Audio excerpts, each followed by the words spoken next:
Mga surfer gikan sa manlain-lain na lugar sa nasyon, kinabiliban ang gayon kan mga alon sa San Jose, Talisay, Camarines Norte. Kainot-enoting invitational surfing competition kinundusir sa lugar. Uyan istorya ni Jessica Calinog. Arog kan ibang mga surfing area sa Pilipinas, daiman mapahuri ang mga hukol sa kadagatang sakop kan Barangay San Jose sa Banwaan kan Talisay, Camarines Norte.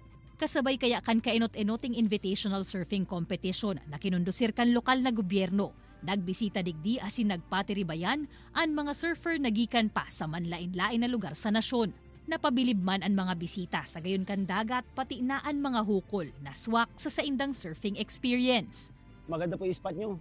Nakita ko po sa lahat ng mga pinupunta ko dito sa may boardwalk nyo.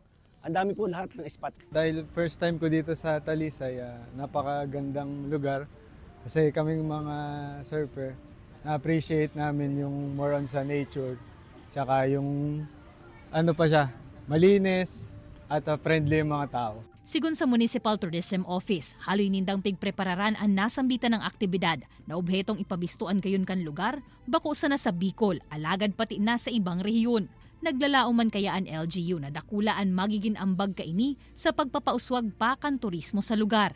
Pagdating nila dito sa SJ, dito sa San Jose, talagang sinubukan nila kagad yung alon. And based from them, sabi nila, kakaiba daw yung alon na meron dito sa SJ.